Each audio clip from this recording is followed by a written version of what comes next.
તો આ યુટ્યુબના માધ્યમ દ્વારા આ બધી બેઠકોમાં મુખ્યજીએ બહુ સાથ સહકાર આપ્યો અને બધાને જે દર્શન મેં કર્યા એ ગુસાઈજી અને વલ્લભે આ પુષ્ટિ માર્ગ. આપણે દર્શન કરવા જઈએ મર્યાદા, અને ગુસાઈજી અને વલ્લભ તમને બધાને દર્શન કરાવે પુષ્ટિ. જો મારા વાલા, આમાં ફક્ત હું નિમિત્ત છું. મારું કોઈ સામર્થ્ય નથી આની અંદર. બુદ્ધિ પ્રેરક કૃષ્ણ ગાગા ગોગળમાં ગયા, દર્શનને વાર હતી અને એક વૃક્ષની નીચે બેઠા છે, પીપળાનું કેટલું સરસ વૃક્ષ હતું. તો ફીલ થયું કે ગુસાઈજી અહીંયા છે, અને એણે જ પ્રેરણા કરી કે મારા બધા જીવને તું દર્શન કરાવ. તો તમે દર્શન કર્યા એવું નથી મારા વાલા, તમે તો કર્યા જ, પણ યુટ્યુબના માધ્યમ દ્વારા ગુસાઈજી પણ તમને બધાને મળ્યા. જેટલા દર્શન કરો એટલાને તમારા મુખ અંદર આવી જાય તો ગુસાઈજી રાજી થાય, વલ્લભ રાજી થાય કે મારા પ્રાણ થકી મને વૈષ્ણવ વાલા. આ બધી પ્રતીતિ કરી. કાલે રાજકોટમાં પરમાનંદ કર્યો.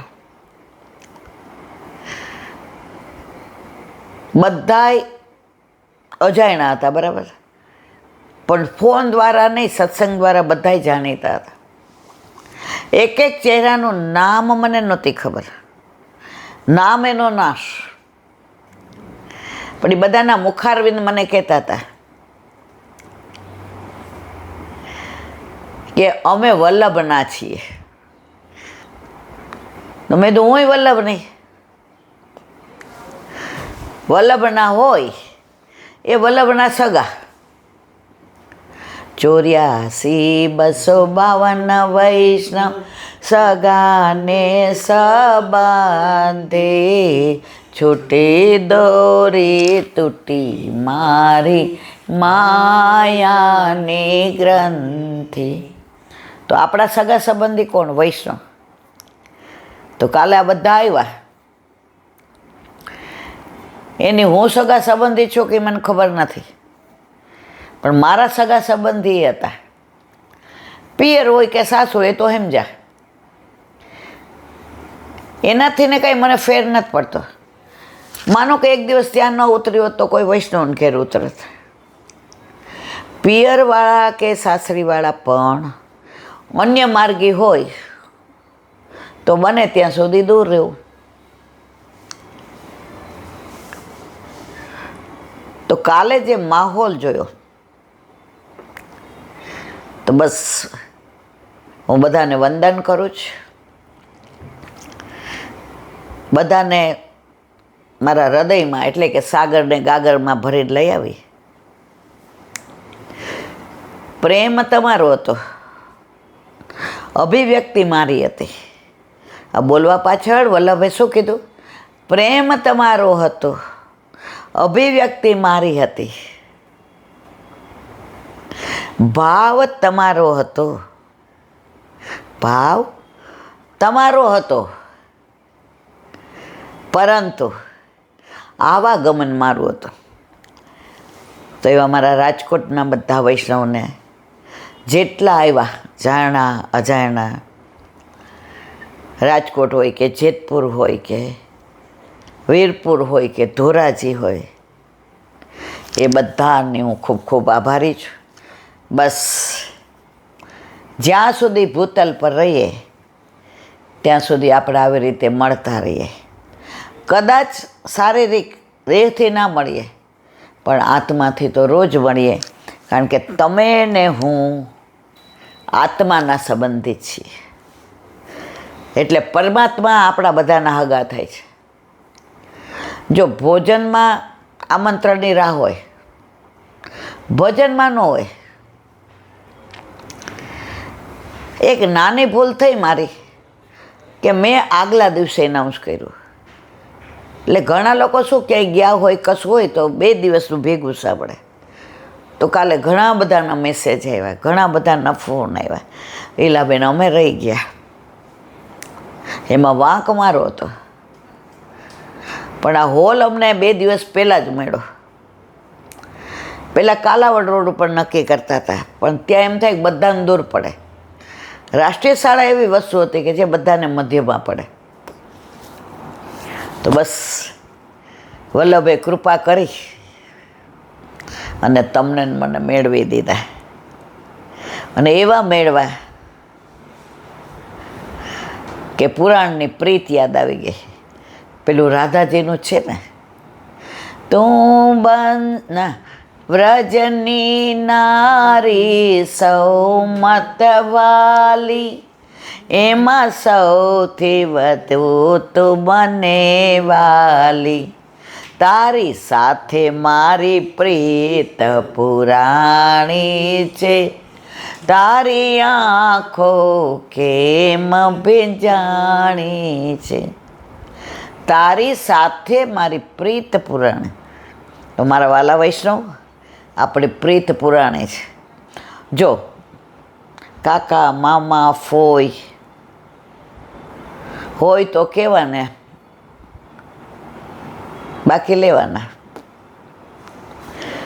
તો તમારી ને મારી પ્રીત એવી છે પુરાણી કે આપણે ક્યારેય છૂટા પડ્યા નથી અને પડવાના નહીં. દેહના સંબંધ તો 40-50 વર્ષના, બાકી આ તો કરોડા જન્મના છે. એની કાલે પ્રતીતિ કરી કે ક્યાંથી લોકો આવ્યા. ધારત તો એ લોકો યુટ્યુબમાં જોઈ શકત, આવવાની જરૂર નહોતી. પણ આ તો મારો કાંઠિયાવાડના પેટ્રોલ બળી જશે, આવવા જવાના પૈસા થશે, કેટલું મોડું થશે, રાત પડી, કોઈએ ન વિચાર્યું. તારી સાથે મારી પ્રીત પુરાણી, મારી ને તમારી પ્રીત પુરાણી હતી, છે અને હશે.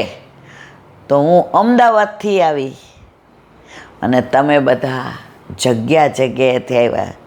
પણ તમારું ને મારું ધ્યેય, તમારું ને મારું મળવાનું, તમારા ને મારા ગુણાનુવાદ એક જ છે, કૃષ્ણ કૃષ્ણ ને કૃષ્ણ. બસ ઠાકોરજીના ચરણારવિંદમાં એ જ વિનંતી, જ્યારે મળીએ ત્યારે કૃષ્ણના ભાવથી જ મળીએ, કોઈ લૌકિક ભાવથી ન મળીએ.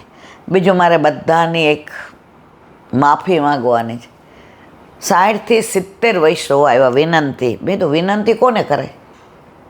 જે કોઈક મોટું માણસ હોય, જે એક્સ્ટ્રા ઓર્ડિનરી પર્સનાલિટી હોય, જેના કંઈક વિશેષ હોય, એ મારા વાલા, હું તો તમારાથી ગયેલી છું. મને વિનંતી હોય કે એક 10 મિનિટ અમારા ઘરે આવો.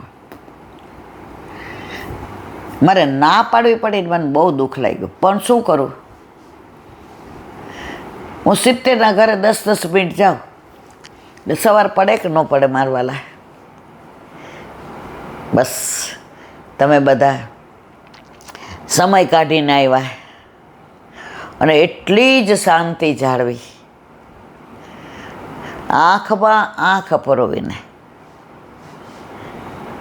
ઓલું ગુજરાતી એક પિક્ચરનું ગીત છે, નૈનમાં નૈન મળે જ્યાં છાના, વાતો હૈયાની કરવાના, તમને પારકા માનો કે માનો પોતાના, તમને પારકા માનો કે માનો પોતાના. કાલે આપણે બધાએ 9થી 9 મળતા હતા. ભલે એકની સામું નહોતી જતી, પણ નયન તો મળી જ જતા હતા. હવે તમને પારકા માનું પોતાના, મેં પોતાના માયના, તમે તમારું જાણો. ના, મને ખબર છે તમે મને પોતાને જાણો છો. મને કાલે કોઈ અજાણ્યું જ ન લાગ્યું.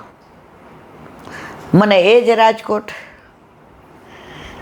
એ જ મહારાજશ્રીનો ડેલો, એ જ નવલકુંજ, એ જ કૂવો, એ જ બધા ભાડુઆત,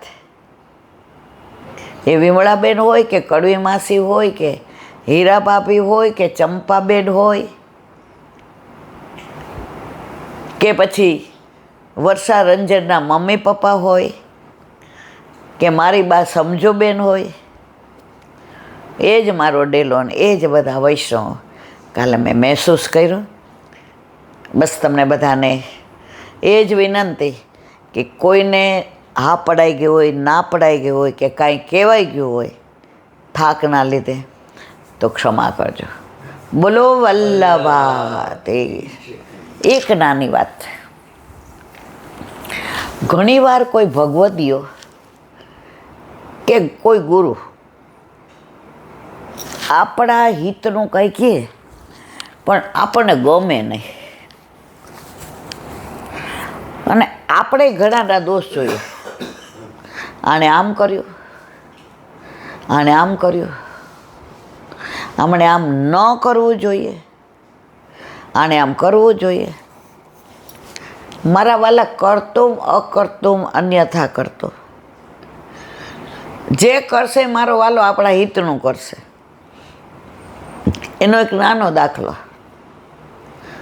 મૂળ ગોમતામાં આ વાત કરતાં કરતાં અધૂરી રહી ગઈ હતી, એટલે એનું અનુસંધાન અત્યારે. એક બગીચો હતો, ત્યાં મોરને, પોપટને, કોયલને બધા પક્ષીઓ હારે ચણતા હતા, અને બધાને જોઈને એટલો આનંદ આવતો હતો. એમાં કોક વાર મોર કળા કરે તો બધા જોતા જોતા સ્થિર થઈ જતા હતા. કોઈ સિંગદાણા નાખે મોર માટે, કોઈ ઝાડના દાણા નાખે ચકીને એના માટે, કોઈ ચોખાના દાણા, કોઈ ઘઉંના દાણા. અને પક્ષીઓ દૂર દૂરથી આવીને એવા સંપીને ખાતા હતા. જો આપણે માણસ જ એવો છે, એ સીધો તો હાલે બધે આડો, સમજ્યા કે નહીં? સીધો પણ હાલે આડો. પશુઓ પોતે આડા પણ મારવાલા હાલે સીધા. આપણે કાંઈ અપલખણ કરીએ તો આપણને કે એ માણા થા માણા. કોઈ દી આપણે ગાયને કેવું પડે એ ગાય થા ગા, સિંહને કેવું પડે સિંહ થા સિંહ. ગાય ગાયની જેમ જ રહીએ, સિંહ સિંહની જેમ જ રહીએ. આ માણ જ હકડો નથી રહેતો. એ માણસની જેમ ન રહીએ એટલે કેવું પડે માણા થા માણા. તો આ બધાને જોઈને બધા સવારનો પોર હતો, પો ફાટવાની તૈયારીમાં હતી. ચારે બાજુ ગુલાબી વાતાવરણ હતું, ઠંડક હતી, અને બધાય રાજી થઈ અને પક્ષીઓને નિહાળતા હતા. હવે બધાય દાણા નાખે. એક માણસ આવ્યો, એવો પથરો માર્યો, બધા ઉડી ગયા. બધાને ગમે. પહેલાં બધાને એમ થયું કે હવે હશે કોઈ, જવા દો ને, હવારમાં કોણ ઝઘડા કરે. વળી બધાએ દાણા નાખ્યા એટલે બિચારા ઓલા પક્ષીઓ આવ્યા, ચણવા માંડ્યા. વળી ઓલાએ પથરો માર્યો તો ઉડી ગયા. ત્રીજી વાર દાણા નાખ્યા, બીતા બીતા આવ્યા. ઓલાએ જોરદાર 4-5 પથરા માર્યા, એક બી પક્ષી ન આવે. હવે તમને કોણ સારું લાગે, ઓલા દાણા નાખવાવાળા કે પથરા મારવાવાળો? બરાબર. સામાન્ય રીતે આપણને દાણા નાખવાવાળા જ, અરે પુણ્યનું કામ કરે છે, બધાને ખવડાવે છે, કેવા ગુટરગુ કરતા બધા આવે છે. આ પક્ષીઓ એક જ એવા છે જે બધાય, મોર પોપટારે નથી ઝઘડતો, પોપટ ચકિયાર નથી ઝઘડતો કે મારું છે ખામાં, સંપીને ખાય છે. પણ આમાં પથરા મારવાવાળો છે ને એ સાચો છે, ચણ નાખવાવાળા સાચા નથી. તમે કહો કેમ? એનો હું જવાબ આપો. ત્યાં એક શિકારી એટલે કે ઝાડ નાખવાવાળો, પક્ષીઓને પકડવાવાળો ઊભો હતો. એ રાહ જોતો હતો કે દાણા નાખી દે ને આ લોકો જરાક આગા પાછા થાય એટલે આ ઝાડ નાખી બધા પક્ષીઓને અંદર લઈ અને આજે તો મારું આખું જિંદગી હાલે એટલું મને મળી જાય એટલે વેચીને હું જલસા કરું, સ્વપ્ના જોવા માંડ્યા. હવે બધાય પક્ષીઓને દાણા નાખવામાં કિલ્લોલ કરતા હતા. પક્ષીઓ એટલે કે મોર કળા કરે તો જુએ, પોપટની ડોક જુએ, ચકી ચીચી કરતી હતી, કોયલ કુહુ કુહુ કરતી, બધાનું ધ્યાન એમાં તન્મય હતા. આ એક જ વ્યક્તિ હતી કે જેણે આ શિકારીને જોયો હતો કે આ ઝાડ નાખે છે.